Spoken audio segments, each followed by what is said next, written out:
ഇപ്പോൾ Shri T J Joseph നമുക്കൊപ്പം ചേരുന്നു.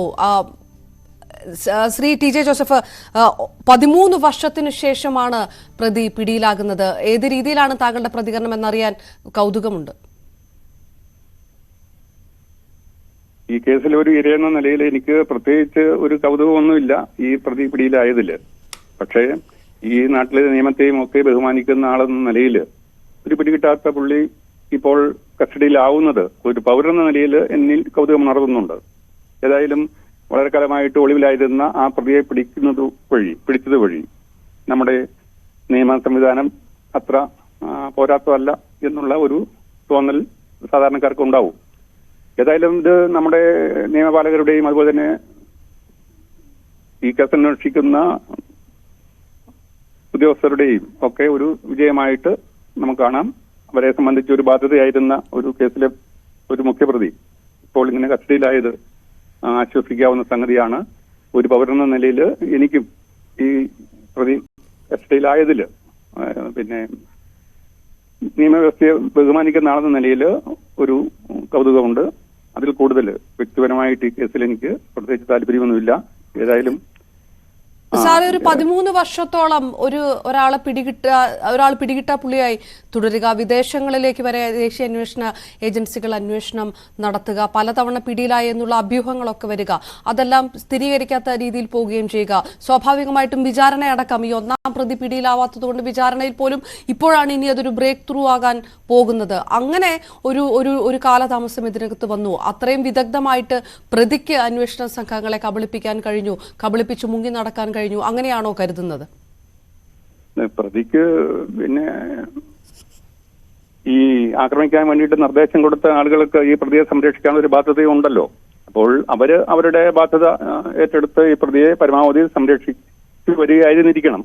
ഏതായാലും ഈ പ്രതിയെ സംരക്ഷിക്കാൻ മാത്രം പോകുന്ന ആളുകളാണ് ഇതിന്റെ പിന്നിൽ, എന്നെ ആക്രമിച്ച കേസിന്റെ പിന്നിൽ പ്രവർത്തിച്ചിരുന്നത്.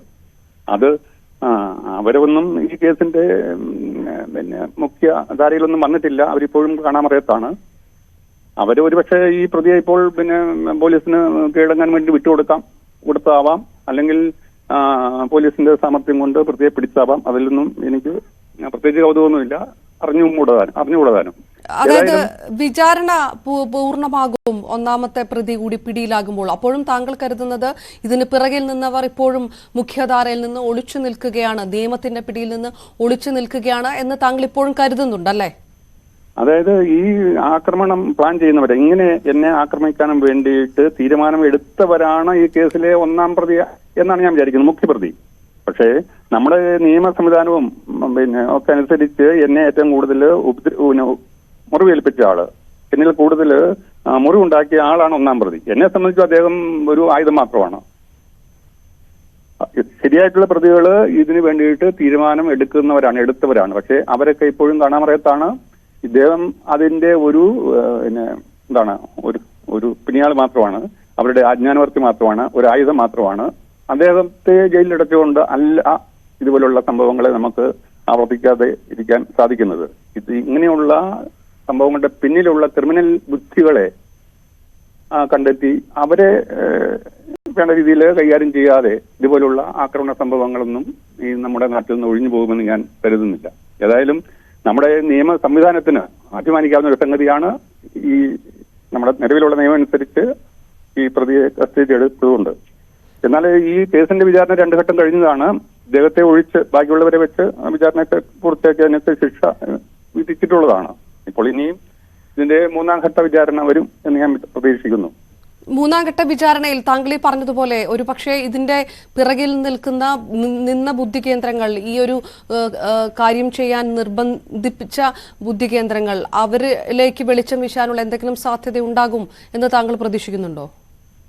അങ്ങനെയൊന്നും പ്രതീക്ഷിക്കുന്നില്ല. അത് കേസ് അന്വേഷണത്തിന്റെ ഭാഗമായിട്ട് അങ്ങനെ ഉണ്ടായാലേ ഉള്ളൂ. ഇത് വിചാരണ എന്ന് പറയുമ്പം നിലവിൽ പോലീസ് കൊടുക്കുന്ന റിപ്പോർട്ട് അനുസരിച്ചിട്ട്, കേസ് അനുസരിച്ചിട്ട് കോടതി ഈ പ്രതികൾ, അതായത് പോലീസ് ആണ് എന്ന് ചൂണ്ടിക്കാണിച്ചു കൊടുക്കുന്ന പ്രതികളെ വിചാരണ ചെയ്ത് അവർ കുറ്റക്കാരാണ് എന്നുണ്ടെങ്കിൽ ശിക്ഷിക്കുക, അല്ലെങ്കിൽ അവരെ വെറുതെ വിടുക എന്നൊക്കെയാണ് കോടതിക്ക് ചെയ്യാനുള്ളൂ.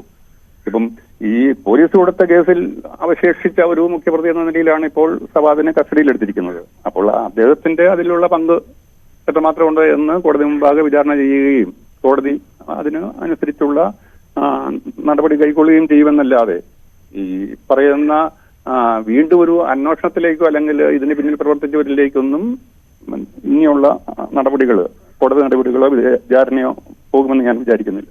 ഒറ്റ കാര്യം കൂടെ ചോദിച്ചു കൊള്ളട്ടെ സാർ, ഈ നിയമ സംവിധാനങ്ങളെ താങ്കൾ അഭിനന്ദിക്കുകയായിരുന്നല്ലോ ഇപ്പോഴും നമ്മളോട് പ്രതികരിച്ചപ്പോഴും. അപ്പോഴും ഇത്രയും വർഷം ഇത് നീണ്ടുപോയി. 2 ഘട്ട വിചാരണ ഒന്നാം പ്രതി ഇല്ലാതെ പൂർത്തിയാക്കേണ്ടി വന്നു. അവിടെ ഒരു കാലതാമസം ഉണ്ടായി.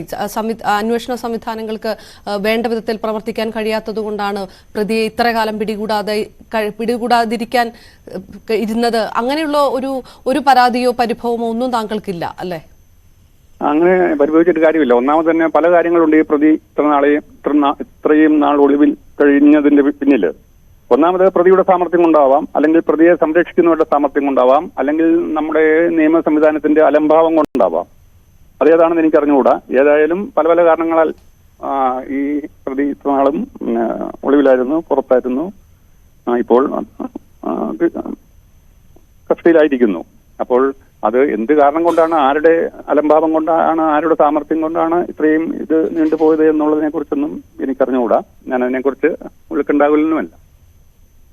വളരെയധികം നന്ദി. പ്രൊഫസർ TJ ജോസഫാണ് ന്യൂസ് 8നോട് പ്രതികരിച്ചത്. ഒന്നാം പ്രതി പിടിയിലാകുമ്പോഴും ഇതിന് പിറകിൽ പ്രവർത്തിച്ച ബുദ്ധികേന്ദ്രങ്ങൾ മുഖ്യധാരയിൽ നിന്ന്, വെളിച്ചത്തിൽ നിന്ന് മാറി നിൽക്കുകയാണ് എന്നാണ് പ്രൊഫസർ TJ ജോസഫ് ന്യൂസ് 8നോട് പ്രതികരിച്ചത്.